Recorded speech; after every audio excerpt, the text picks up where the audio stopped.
When Vicky Curtis gave her sermon on seeking justice, showing mercy, and walking humbly with your Lord at the Fourth Presbyterian Church years ago, she made the veiled reference to President Donald Trump, and she said, until recently, telling the truth meant telling the truth. And mercy, we can't expect mercy without extending it to others. After the service, Vicky told me that she had never in her career had more people applaud or walk out during one of her sermons. Welcome to Sunday Coffee Hour. I'm Stanley Smith. This week at Sunday Coffee Hour, we, as always, talked about everything and nothing. We talked about how the only absolutes in life are uncertainty, and about Lizzo playing the crystal flute, and how indeed we are living in very, very uncertain and strange times. At Washington National Cathedral, they diverged from the lectionary reading to follow a sermon theme for this season as we head into the November political election season. And they're preaching from that very text that Vicky preached from, the Micah passage about seeking justice, loving mercy, and walking humbly with your God.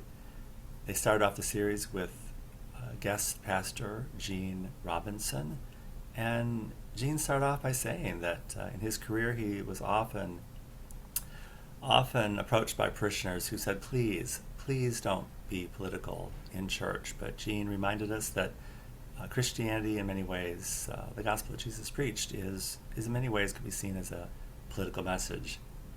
Gene offered us the idea that we've heard before that Jesus was seen as a threat by Rome, and that contributed to his execution. And personally, I don't care for that narrative. I don't believe that's what Jesus came for. Jesus did not come to overthrow Rome. He came to overthrow the church. But that's just my personal opinion. But Gene, I think it's a dicey proposition to have a sermon series on political topics, but if anyone can do it, it's National Cathedral without going off the rails. And Gene did a pretty good job. The only place he turned he took a chance of going off the rails was when he talked about how someone always benefits from injustice, and he turned that on us, that we all benefit from the injustice of low-wage labor and potentially slave labor overseas, so we can get a good deal at Costco and Walmart. But he pulled it out of the fire when he explained to us that sometimes in order to accomplish justice, we need to get in trouble ourselves. We simply can't be nice. We don't come to church on Sunday just to practice being nice and then go about our daily living throughout the week benefiting from injustice. He told a funny story about a fisherman who was getting an amazing catch while others went away with nothing. And when the game warden investigated, he discovered that this fisherman was using sticks of dynamite to yield a great harvest. And I don't think Gene was suggesting we use dynamite to accomplish things, but I think it was the idea that sometimes extraordinary means might be useful. At St. James Cathedral, the true lectionary readings of the day were from Timothy and from Jeremiah, and the gospel reading was about how we are all worthless slaves when we simply do what we're commanded and nothing more. So, oddly enough, similar message from Dean Barrington that we need to get up and actually do something and accomplish something and move in the world in a way that benefits others and tamps down injustice when it's egregious and bends the arc of good toward the benefit of everyone. After Vicky's sermon, someone came up to me and said she suspected that Vicky's sermon was actually written by her husband Kent. I really didn't appreciate that idea, and I didn't believe it to be true, but years later I think, well, what difference does it make? I can show mercy for the person who brought the accusation, but whoever wrote the sermon, who I do believe it's Vicky, it was an excellent sermon, and it was well delivered.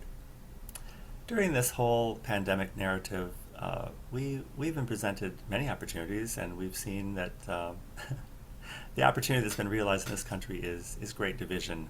Most of us have the opportunity to go one of two ways, and those ways were either becoming more liberal-minded, more open-minded, or more narrow-minded. And oddly enough, those two paths don't seem to align so well with our political parties.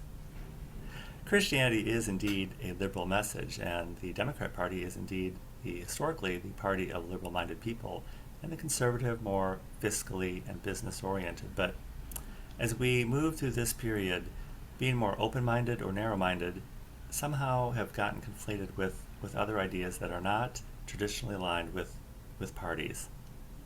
So as we enter this season, we might think of using a stick of dynamite in our own perceptions of where we are on the spectrum and adjust accordingly. If you would like to join us at Sunday Coffee Hour is every Sunday at 12 noon Central Time. I will include my email in the description of this video, and I'll be happy to send you an invitation. And I look forward to seeing you very, very soon.